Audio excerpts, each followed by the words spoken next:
In this lesson, we're going to talk about the type tool and its effects. So in order to bring up the type tool, we'll go to T on our keyboard, or we can click on this icon right down here. And there's a couple ways you can add in. You can simply just click and then type the text that you want to type in. So I'm going to type in bacon, and then you can just press enter on your keyboard, and that will enable that text. And then you can move this text anywhere you want. So I'm going to undo, and now I'm going to show you the other way, which is to click, hold, and drag. And it brings up sort of like a marquee. And then what you then can do is type in the text that you want to type in. And say, let's say bacon, tuna, soda, and chips. So once you have that in, and you can see that now we have this box that we can then adjust if we need to. Now you can see that once we have our text that we want in place, we can select all our text by just clicking and dragging. And then we can make adjustments to our font and a few other very simple, very basic options that we have here in our attributes here. And we can adjust this by using this slider. We can type in the text that we specifically want, or we can highlight this text and then use the up and down arrows to add in increments to the size of our font, to the size of our text. Now you can see that now it's kind of blending together as we increase the size, but we still need to adjust the leading. In order to do that, would go over to this palette here. So anytime you don't see your options that you want to adjust in this attributes panel at the top, you can come down to the text panel and they'll be found in here. So once we have, say, a size that we want, say 30, whatever, and then we can adjust our leading here. And it's the same situation. We can use the slider. We can adjust the value by typing it in or selecting it and just using the up and down arrows to adjust. And so say we want to adjust its justification. Right now it's left justification. We would go to the paragraph tab, and that's, you can either click that here or click that right at the top here. Now also we have our justification up here as well, so you can go to center, right, and we can adjust that. Say center would be fine. Now we can also just adjust the color as well up here and in the text area here as well. So let's say we like everything, we like where it is. You can just simply press enter, and then that will enable that text.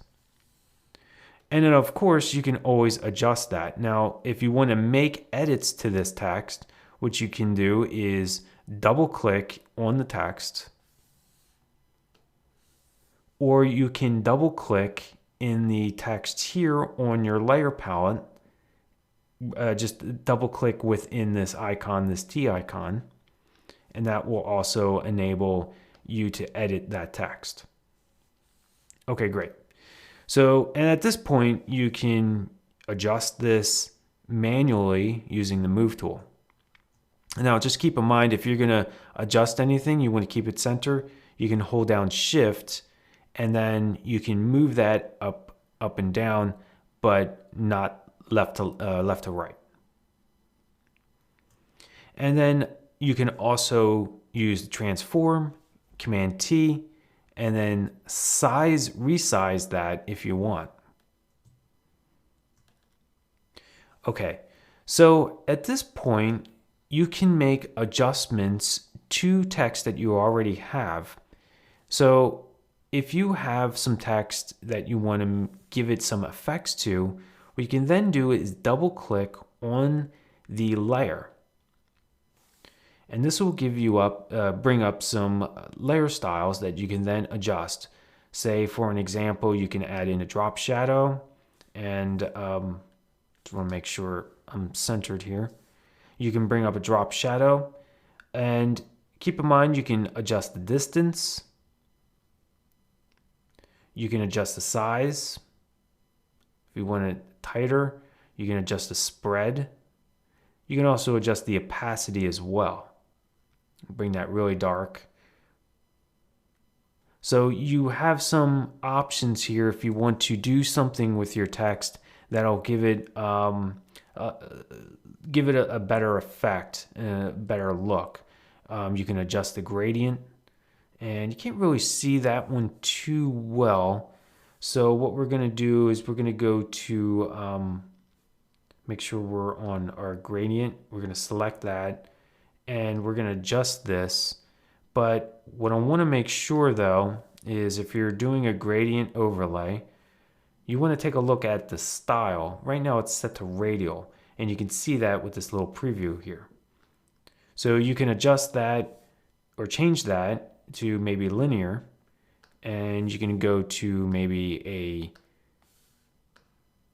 brighter font, brighter color, and maybe a darker one. We can leave that. That's fine.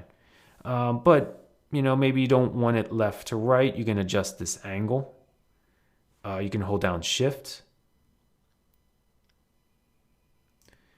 and that'll give you a 90-degree angle. You can reverse it, and you can also adjust its opacity. And you can even play with its blend mode if you like.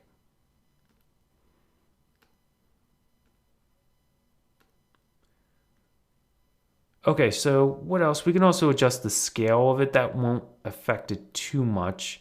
And we can bring this up a little bit. Now you can also go with the radial. You can adjust this as any type of type that you want, any type of style, which is totally fine. So a few others, you might want to adjust the stroke at some point. After a while, you want to use your own creative judgment of how many styles that you want to add on to something. Generally, you don't, this is kind of getting into aesthetics and not so much the specifics to the software, but you generally don't want to over design your text. The point is you want to be able to read it and quickly read what you're trying to convey and what you're trying to communicate. But you can also adjust the stroke. And now when you start doing a lot of these effects, a little bit goes a long way. So I would suggest kind of using sort of a kind of a lighter touch if you're going to be adding anything in. Now, keep in mind, when you're adding in a stroke, you want to know where the position is. Right now, the position is on the inside. You might do better with, like, say, a thin text. You might want to go for the outside, and we can adjust the opacity a little bit. So you can see, I noticed that if you're going to be doing any type of styles, that's probably best for something like a header, something that you want to really have stand out away from the background. That's when you're really going to be adding in some of these text effects, especially if you're doing some type of logo, you want to do something like that, you can use that as well. And keep in mind, you can use these layer effects to any layer. It doesn't have to be the type tool. And so once you have something in place that you like, you can still make adjustments to it in terms of, like, you can still edit the text, and that will be completely fine.